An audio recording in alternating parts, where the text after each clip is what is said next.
Before we get into today's story, be sure to like and subscribe. Internationally elusive and unprecedentedly sporadic in both the breadth and scope of crime, the Phantom of Heilbronn, alternatively dubbed the Woman Without a Face, forever changed the history of how serial killers are pursued.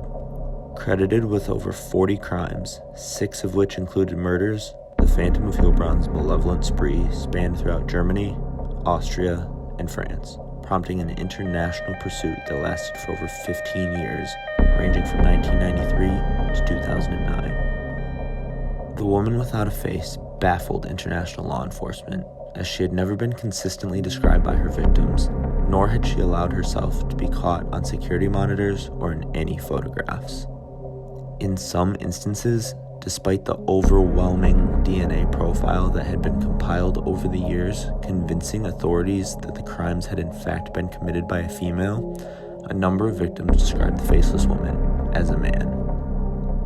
Interestingly, the faceless woman was described as having an ever-changing list of accomplices, each of whom would never reveal her person. It was years into the maturation of the field of DNA-based forensic science before authorities were able to find the crux of how the Phantom was able to evade capture throughout most of the 90s and early 2000s. Their findings would change how serial killers and criminals at large were characterized, hunted, captured, and most importantly, identified. Though the Phantom's first reported crime was documented in May of 1993, authorities were unable to analyze the DNA until 2001, where in between, the case went cold.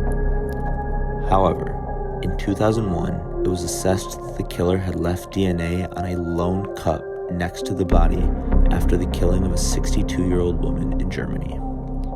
This, however, wouldn't be the last time the Phantom of Heilbronn was sloppy in her endeavors and left DNA at the scene of many crimes to come, including that of the murder of a 61-year-old German man in March of 2001. She would also go on to kill a nurse in October of 2008 and a police officer in March of 2009 in the city of Heilbronn, Germany, whereupon the Phantom was given her most famous moniker.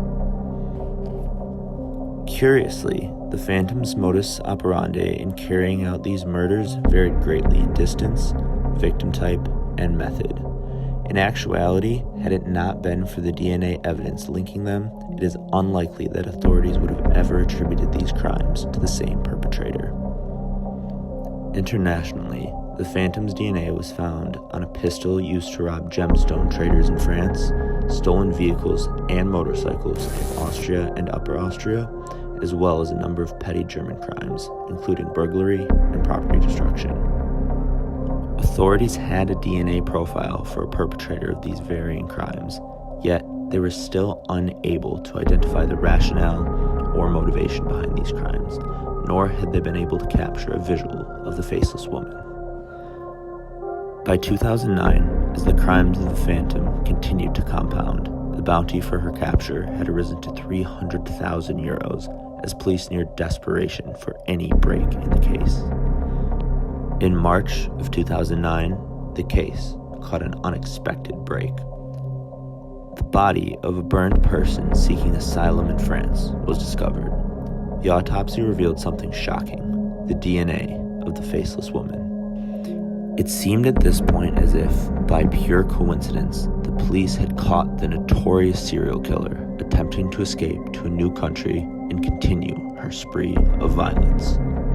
However, the DNA profile on the body that was discovered showed that the body was that of a male. This was something that was a complete contradiction to the female profile that had been developed over the course of the previous 16 years since the Phantom's criminal activity was proposed to have begun. This meant two things. The Phantom of Heilbronn did not and never had existed. Not only that, but it meant that DNA profiling would never be the same again. The subsequent investigation revealed that the lab results came from a contamination of the cotton swabs that were used in DNA probing. Though the swabs have always been sterile, they had not been certified for human DNA collection. It was revealed that prior to shipping, the sterile swabs had been contaminated by by a number of Eastern European women, all of whom were employed by the same factory, and each of whose DNA matched the DNA of the faceless woman. These swabs were then sent out to police departments all within the areas the Phantom was reported to have been active during her now debunked reign of terror. However, despite the relief that was felt upon the realization the world wasn't, in fact, hiding a super serial killer able to evade capture despite an abundance of DNA evidence, it prompted an arguably more pressing discussion. How can this be avoided in the future? The answer lies in ISO 18385, a new standard for collecting DNA. Dr. Lindsay Wilson Wild, director of the National Institute of Forensic Science, says that ISO 18385 provides guidance to manufacturers on how to minimize the chance of a contamination event. Dr. Wilson Wild also explains that the standard sets a pass-fail criteria so that manufacturers can, for the first time, test their products against the requirements of the forensic industry. A science first discovered in 1836 by Scottish chemist James Marsh, forensics is a field that has continued to evolve throughout its history. Though increasingly better as time has gone on, science has a ways to go in search of perfection in this field. The ultimate goal of DNA testing is to dissuade criminals and bring justice to victims. It cannot be understated the importance of this science, and although the story of the Phantom of Heilbronn is unfortunate, it serves as a cautionary tale of stagnation and hopefully vicariously leads to a continued betterment of law enforcement practices.